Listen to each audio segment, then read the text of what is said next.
Today on an all-new Dr. Phil, a mom-to-be. Teresa is 34 weeks pregnant and abusing heroin. You kind of get warm sensation floods over your entire body. A family of enablers. You're giving her money knowing she's buying poison to put in her veins. I've been in recovery. I know you can't make somebody get sober. A race against time. This isn't about you anymore. It's about your innocent, unborn child. Today's going to be a changing day in your life. You've never had anybody working harder to bring you to the threshold of change than right now.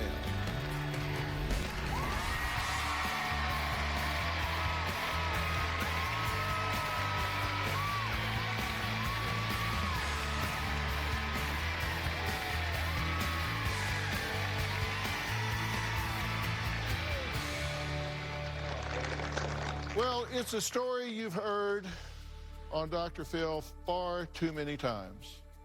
Here's how it goes. A pretty girl appears to have a good life growing up. She plays soccer, rides horses, even collects designer bags. But then around the age of 15, she starts doing a little partying.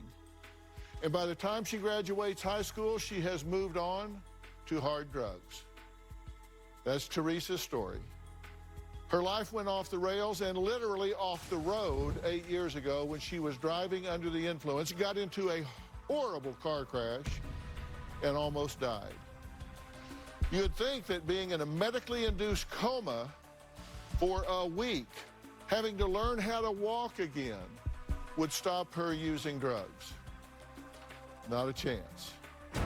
About 8 years ago, Teresa got in a horrible car accident. She was driving home from our house, and she rolled her car off the freeway. When Teresa left our house, she had a bottle of vodka. What I suspect is Teresa drank some of that vodka and maybe took some Oxycontin on the way home as well.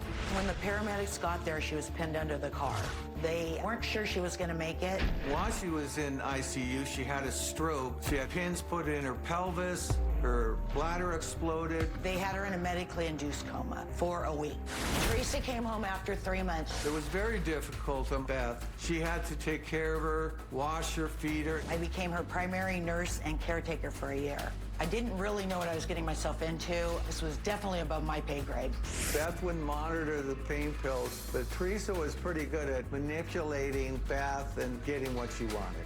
She got to the point where I give her a little one more here, one more there. Kind of just gave her what she wanted. I gave up because it just got to be too much. I let her deal with it herself. I would drive her to physical therapy, and then she'd call me a couple hours later and she'd be at a bar. She really didn't want to participate in her recovery. Barry and I were very angry that she would not take the help that was given to her. She just wanted to drink and use. After a year, she was back to her old ways of shooting heroin. I don't know if bringing her home right now would be good for me at all. Really challenge our marriage. And now, to make a bad story even worse, Teresa is 34 weeks pregnant. She says she just can't stop using, even with a baby girl growing inside her. Her stepmother, Beth, and father, Barry, say they fear for this unborn baby, and well, they should. My stepdaughter, Teresa, is a heroin addict for the last 10 years. Heroin keeps you well, meth keeps you awake. Around 22 years old, Teresa was started to experiment with Oxycontin, and she was arrested for domestic violence. Up until that point, there were no red flags. Teresa was on her way to my house. I got a call that her car was impounded. There was booze in the car. It was obvious that Teresa was losing control of being able to drive a car without having booze and being high. After the police released Teresa, we brought her home. It was turmoil, insanity. The next night, I walked into her room, and she had a needle in her arm. Barry ran in. Teresa was begging, "Daddy, please don't flush it. I need it. I will die without it." I guess they call it. We didn't know enough about heroin to know that she wouldn't die, so we didn't flush it. The next night, I went through her bedroom, and I found a metal container. It had needles, the heroin, it had meth, it had Vicodin, Xanax. The last time we saw Teresa was about 3 years ago. She had gotten kicked out of the sober living and went back to living on the streets. I really have not been involved until 2 months ago when she called and told me she was pregnant. I was shocked. A heroin addict with a baby. It's been heartbreaking. She sent me a picture of the ultrasound, and it said, "My girl," and it had little hearts on it. Teresa doesn't understand the magnitude of what's going on. The heroin is just taking over. And if you don't have meth, you can't stay awake. I'm concerned the child may be taken away. That's a better option than being raised by a heroin addict. She is in no shape to be a mom, so I don't know what to do. We're really desperate for Dr. Phil's help before this innocent child is brought into the mix. Okay, I'm glad you're here. I wish it had been a long time ago, but it's now better than never, Yes. right? Yes. When did y'all find out she was We pregnant? found out 45 days ago. 45 days ago. Yep. We let her know that we weren't going to give her any more money. We were talking about our retirement, and we were at the point where, okay, we can't afford to give this girl money anymore. And then when we said, "No more money, Trace," that's when she said, "I need to talk to you." And that's when she told us she was pregnant. She did this as emotional extortion, right? Okay, I got yes. a baby on the way now, Yeah. so Yeah. Yeah. you want to be hard with me. Right. You're mistreating this child. Right, you need to help me. So this was manipulation. And you're both were shocked that she was pregnant. 'Cause you didn't think she could get pregnant after the wreck, right? Right, her pelvis exploded, basically, and her Right. bladder exploded, and so I just thought she couldn't get pregnant. Okay, and we call this an accident, but the fact of the matter is she got in this car under the influence, drove down the road, crashed, and there's not really anything accidental about that. I mean, it's as predictable as the sun coming up in the Oh, yeah. morning. The miracle is she lived. Right. And you've known that she's been on drugs for a long time, all the way back from high school. And you partied during her childhood. Yeah, I was a drinker. I've been sober 20 years, so I did my share of, drinking and drugging. Yeah. And Beth, you've had your trip around the track as well. I sure have, yeah. It's been a struggle for me. Right. You had to be her caretaker. Yes, I did. And- I did. And that was not easy for you because there were a lot of drugs around because she had to have pain meds. Right. And- I dispensed them to her. Did you relapse? Oh, yeah, I during that time? relapsed. Yes, I did. Pressure got to you, Oh, stress yeah, got to you. for sure. Yeah, I did. I relapsed. And so, frankly, alcohol. you said something that was a question, but it really was a statement in disguise. You said you really worry that if she comes back into y'all's home with this baby, that it could jeopardize your relationship, your marriage, your sobriety, everything that's going on. It could put everything in jeopardy. Absolutely. Teresa's bio mom, Karen, is involved here, and she says her daughter is paying for drugs with Barry's money. Is he funding her addiction? I'm going to ask him that question. We're going to meet Karen and talk about what her role in this is, and I'm going to be honest with you. I wouldn't be doing this story if there wasn't a baby involved. That's the one reason I'm doing this. We'll be right back.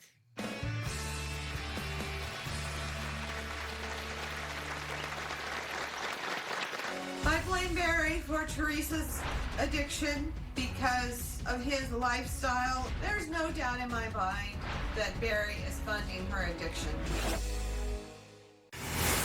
And later, I don't know anything about what I'm supposed to be doing, and you understand you have a moral duty to this child. yes, So, are you morally corrupt and intellectually bankrupt, or are you just not wanting to do it?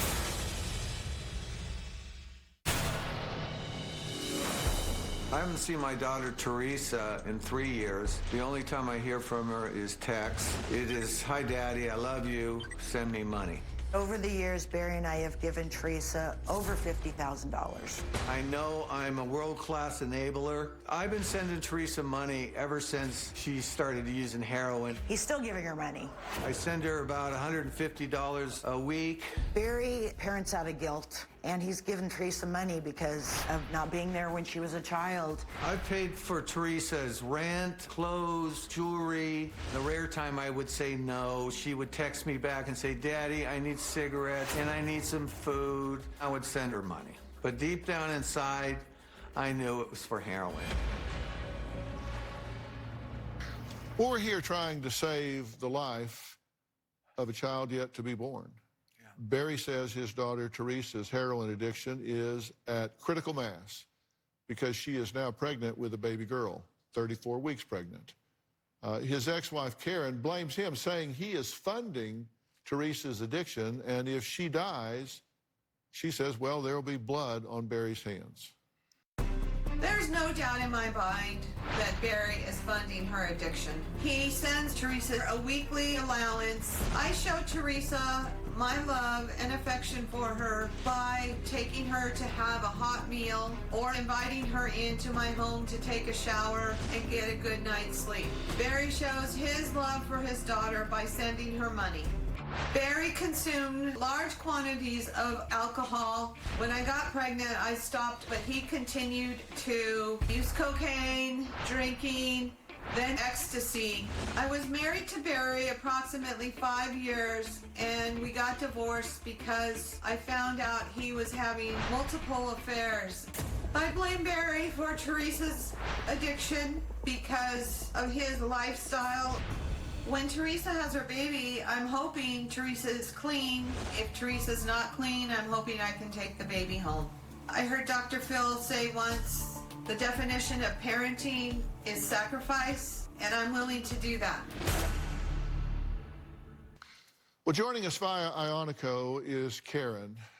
Karen, thank you for joining us today. You realize that this baby is going to be born addicted to drugs, correct? Yes, yes. And what do you think should happen with this baby when it's born? Well, I'd like to take care of it if she isn't clean and sober. Barry, she said you're actually funding this addiction. Is that true? Yeah, I mean, to a point, you know. Are you giving her cash money? I'm giving her cash money, yeah. So you're saying, here's drug money. Yes. You know that. Yeah. Here's money to get some poison to put in your arm. Well, I know that's... I've asked him over the years to send the money to me so I can take care of her, but he has a problem with that. So do I. If I sent the money to Karen, it would go, some of it would go to Karen's needs. You know, that's why I never did that. Right. Okay? Well, hell, I'd rather put it in a paper shredder than right. shoot it up her veins. In hindsight, I wish I would have put it in a 401k, you know, but... You're giving her money knowing she's buying poison to put in her veins. I mean, the last 3 years, basically, I just gave up. I know you can't make somebody get sober. You think Karen contributes to Teresa's addiction because of a chaotic environment? Oh, absolutely. I mean, that's why I don't believe Teresa would stay there unless she was absolutely desperate. And it's just not a good environment. Never was. I think once Teresa got to a certain age, she preferred to be around me than Karen. And I think that's part of the anger that Karen has for me. Uh-huh. So, Karen, you know, we're just being straight up honest here. Do you have problems with emotional stability? I do have a very bad temper, especially when it comes to my children. If anybody is not treating them with respect, I will defend them to the hilt. Well, that's not what I asked you. Let me tell you something. I'm interested in this baby's well-being, and I'm not interested in you guys having a turf war or an ego battle. I'm interested in who will be honest with me, and you're smart enough to know, do you have problems with emotional stability? And you can spin that into a humble brag where you say, well, yes. I fight for my children if I think they're under. That's not the question I ask. I ask you, do you have problems with emotional stability? Yes, I do. Thank you for your candor. Next, Teresa says she can't go a day without getting high despite being 34 weeks pregnant, but she recently got an ultrasound and said, while high, baby looks all right so far.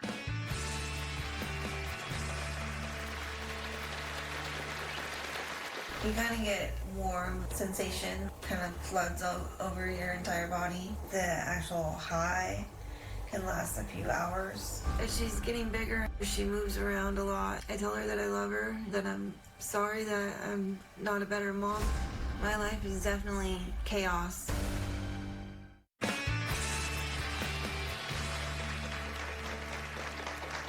Beth and Barry say if his pregnant heroin addict daughter Teresa moves in, it could ruin their marriage and sobriety. Teresa's mother Karen says if no one's willing to step up, then she will take the baby. But she admits she is not emotionally stable at all times. But Teresa says her mom is, quote, insane. And even though Teresa is depressed and doing heroin daily, she says the baby would be better off with her. And there's no way she's given the baby to her mother. For the most part, I had a pretty happy childhood. I got to do some pretty cool things, ride horses. Started riding when I was about 7 years old. I always had a roof over my head. I was never starved or beaten as a child. When I was in 8th grade, I saw a special on TV about ecstasy. It seemed really appealing. I couldn't wait to get to high school to try it. When I was 18, I started taking Oxycontin. I started snorting them. When I was 22, I came home and my boyfriend was passed out. There were needles all over the desk. I had no idea. I was kind of upset about it. I told him, it's my turn, shoot me up, and so he did. At the time, we were shooting up Oxycontin, not heroin. I'm not quite sure when I started using heroin. Once I did start, it became an everyday thing. I try not to use that much because of my situation I'm in right now. I don't want to, damage my child any more than I already have. My life is definitely chaos. I don't know how I'm going to take care of her when I could barely take care of myself. I don't have a car seat, I don't have a crib, I don't have a place to live. I'm currently not even on prenatal vitamins. I haven't even had any OB care yet. As she's getting bigger, she moves around a lot. I tell her that I love her, that I'm sorry that I'm not a better mom, and that I hope she's doing all right. Well, Teresa says she feels guilty using heroin and other drugs throughout her pregnancy, but at this point, she says she can't stop. I'm about to have some coffee. I'm trying to wake up. Can you explain what coffee means? It means methamphetamines. It can make your heart kind of race or give you a little bit of energy. So how long after you hit the meth do you do heroin? Let me do it right now. It's just I'm dope sick, so when you're dope sick, your eyes water and everything hurts. I used to shoot up in my arms and then eventually had to go to my hands, but all my veins have since collapsed. I have to shoot up another way. Basically repeat the process all day. It takes about 5 minutes, but the good dope, you can hit in like 3 minutes. But yeah, I usually feel like nauseous or get heartburn or something after I eat, because it helps me be able to eat. Take some heroin, add some water. It's hard to be patient, especially when you're sick. You kind of get like a warm sensation, kind of floods over your entire body, but the actual high can last a few hours. It's not something that you can just go a day without doing. Mm-hmm. Your body gets physically dependent and feel like you're gonna die and want to die if you don't have it. You don't get the same rush as when you IV it, but you can't really miss with the way that I do it, and you don't have to stab yourself 1,000 times, which really does suck. My ultrasound results, though, I finally just opened that letter. She looks normal and all that good stuff, so that's a relief. I haven't gotten to go over it with my doctor yet, though, unfortunately, because I keep missing my appointments, but at least Right there on paper it says she's all right. Well, joining me virtually is Teresa. Teresa, tell me how you're feeling right now, this minute. It's just hard watching all that and, seeing it, like, right in front of me. When was the last time you used? Probably about an hour ago. What's your concern for your baby? I'm concerned that I've done irreversible damage to her. You say you keep missing appointments. Why do you keep missing appointments? Oh, it's hard getting rides sometimes, or I'm always late everywhere. And you're not taking prenatal vitamins regularly either, are you? No. Why not? I haven't been prescribed them yet. I haven't made it to my initial OB appointment. Are you saying you've never been to the doctor? No, I've been to certain doctors, but not the OB doctor specifically. You're 34 weeks pregnant, and you haven't been to an OB yet? I've had ultrasounds done. Well, what kind of doctors did the ultrasound? I'm not sure what kind of doctors they are. Ultrasound doctors? I don't know. Like I said, I don't know anything about what I'm supposed to be doing. And so you understand you have a moral duty to this child. yes, And intellectually, you understand that there are steps to be taken to ensure the child's health. mm-hmm. So are you morally corrupt and intellectually bankrupt, or are you just not wanting to do it? Like I said, it's hard to get places. And so out of these three adults here in your life, Karen and Beth and Barry, you didn't let anybody know you were pregnant and have them help you and assist you in getting the proper care for this baby. I'm sorry.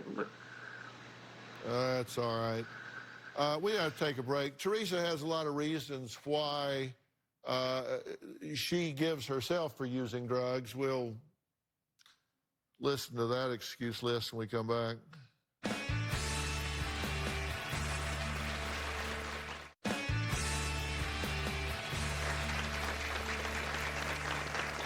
Well, I'm joined by Beth, Barry, Teresa, and Karen. This whole family says they have suffered from substance abuse. Barry admits he was a heavy drinker in the past.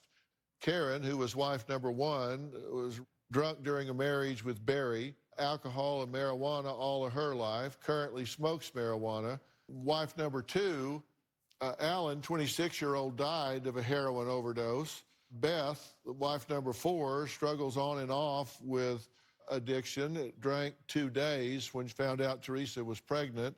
So you kind of grew up around all of this, Teresa. You've been to treatment several times, and you haven't really grabbed hold of treatment, correct? The last one that I was at, I completed. That was the first one that I've ever completed, but... Yeah, how long were you sober after that? About 3 months or so. Uh-huh. And why'd you start using again? I don't really have a good answer. What do you plan to do with this child when it's born? Well, I want to get clean so I can take care of her.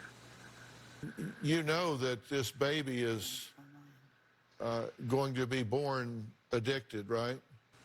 Yeah. Let's just take a look at a very disturbing video of a newborn going through withdrawals.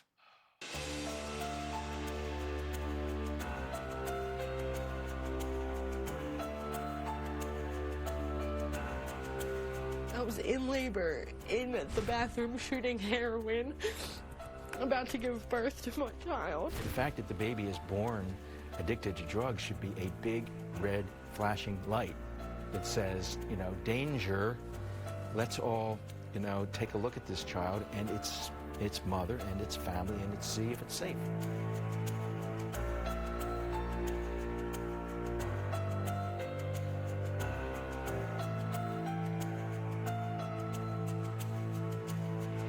You're so clouded when you're using, and when you're an addict, you think everything you're doing is okay, you're not doing anything wrong.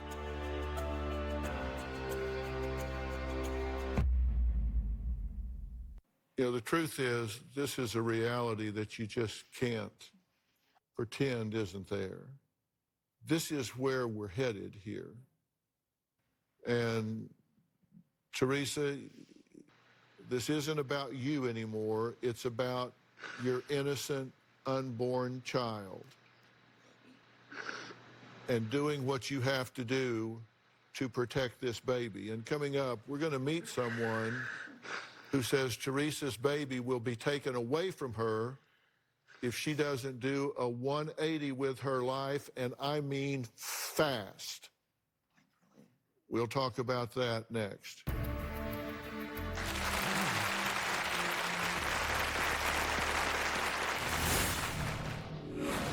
Bottom line is everybody in this family is sick. You're all allowing this child to be murdered. Who's the voice of this child except Dr. Phil?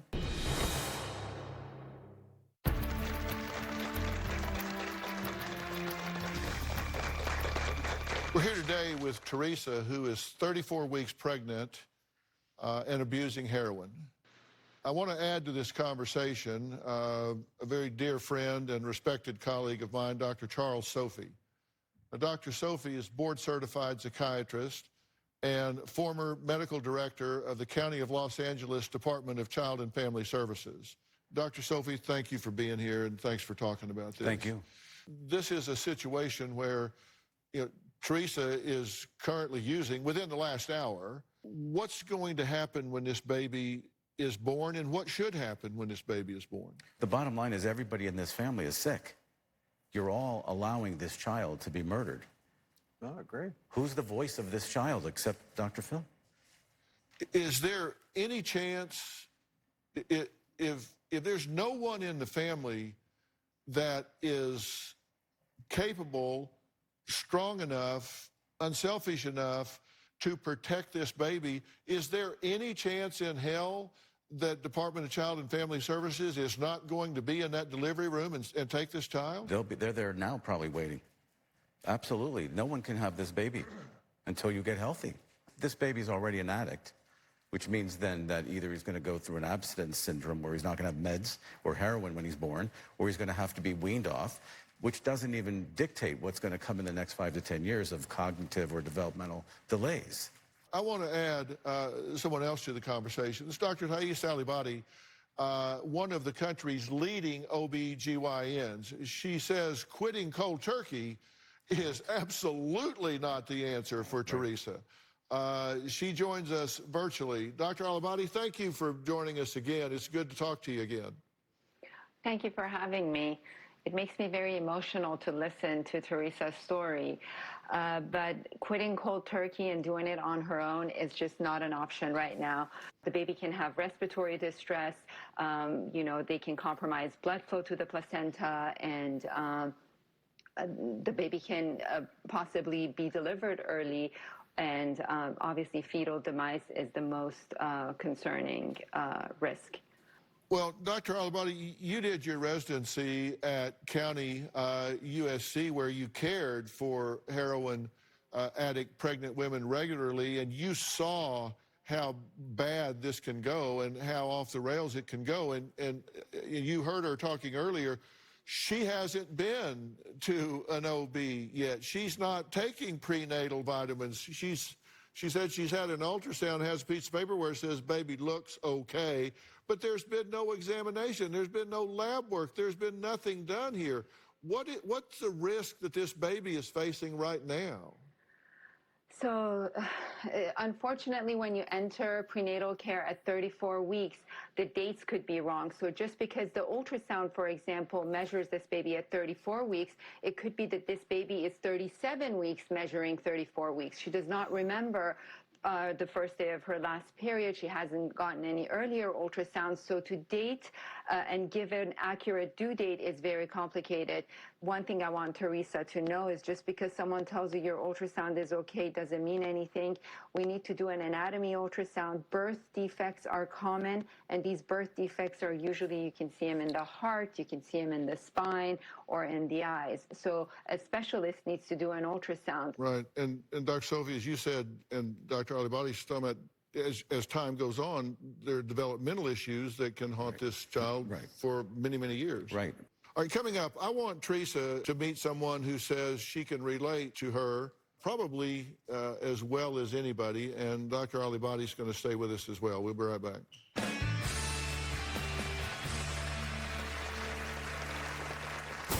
Well, I'm a recovering addict. I started using at the age of 13 and got clean at 28. My last child was born addicted to heroin, methadone, and meth. I hope that maybe I can be an inspiring story to any woman who is trying to get clean, especially Teresa, so she knows she's not alone.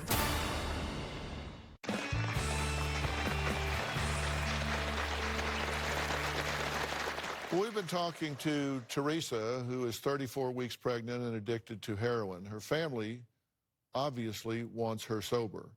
Now, I want to add Rachel to the conversation, and she says getting sober, getting this behind you is absolutely possible. My name is Rachel. I'm a recovering addict. I started using at the age of 13 and got clean at 28. Rachel, what the hell are you doing? What the hell are you on? Like Teresa, I too was a pregnant heroin addict. I feel like when I share my story, I can be that little gleam of hope to let them know that it is possible to recover, to get clean, to stay clean, and to get your children back. I have 3 children, all 3 of which have been taken from me by CPS. Thank God. You've been passed out for like an hour. I have your kids at my house.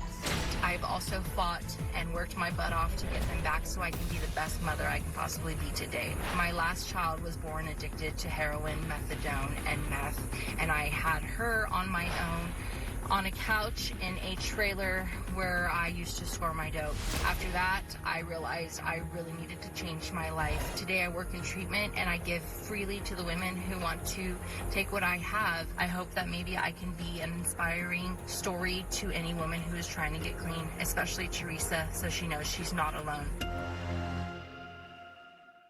Rachel, thank you so much for being here. Thank you for having me. It was not easy to turn that corner, and you had to, it wasn't a matter of keeping your children, it was a matter of getting them back, correct? Correct. Yeah. Because they were taken from you. They were. And should have been. Absolutely. My mother actually was the one that initially started calling CPS when I was using with my boys around, and I thank God every day she did. And how long did it take you to get where you trusted yourself, where you were clean and sober and said, I got this. I know I've got to keep fighting it, but I know now I can look my children in the eye and say I can be here as your mother. Never say I got this. I'm one bad decision away. But I know that today I'm a better person than I was yesterday. And I'm the best mom that I can possibly be to them. I listen to their needs. I try my hardest to, you know, just really do my best for them. And you're willing to connect with Teresa and talk to her beginning right now. What do you want to say to Teresa? I know right now you're probably feeling so hopeless, guilty, ashamed. You know, I tear up because I feel that. I've been there. I get it. Sorry. You know, but you've got to want this for yourself. A baby's not gonna fix it. You gotta get clean. You gotta do what's suggested of you by a lot of people that you probably don't want to listen to. Because if you're anything like me, you're probably stubborn.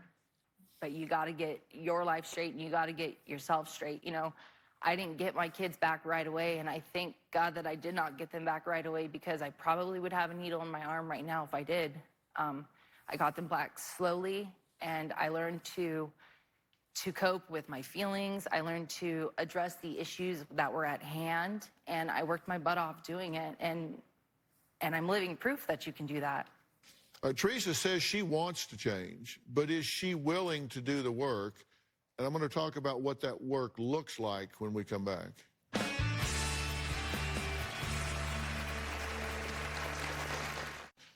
Teresa, what do you want? You tell me, what do you want? I want to get clean. And I want to be able to take care of my baby. Dr. Alabadi has said very plainly, just some piece of paper that says, yeah, this ultrasound looks okay, your baby's okay, is woefully insufficient. You don't know where you are. You don't know what your situation is, which means your baby is just in a free fall. And she has agreed to see you and examine this baby and see where things are. And I will help you do that. I will make arrangements to get you down here to Dr. Alabadi if you are willing to do that and do the work and do what she tells you to do, and let Rachel help you and walk you and guide you through this process. And then we'll look at the next step then. I don't know whether DCFS will even consider letting you or anybody in your family retain care of this child, or what happens, but I know this: you're killing this baby right now, and you need to get into the proper care, and Dr. Alabadi is a world-class expert that has opened her door to you. I really appreciate that. When we make those arrangements, you do not want to be late. You want to be where you're supposed to be, when you're supposed to be there. Correct. Rachel, you're willing to help her along the way, and Dr. Alabadi, I've described this accurately. You're willing to see her? Absolutely. I will do everything in my power to put her on the right path. It's doable, and we do it all the time. And 34 weeks, better late than never. But the clock is ticking, so we need to get moving on this right away. All right. Look, we're out of time. I want to thank all of my guests today, and a special thanks to Dr. Charles Sophie and to Dr. Alabadi. Rachel, thank you so much for everything. For more information about today's show, you can log on to drphil.com. You can follow me on all of my social media platforms. I'm sure there'll be a lot of conversation about this. And don't forget to subscribe to Robin's podcast, I've Got a Secret. We'll see you next time. Everybody stay safe.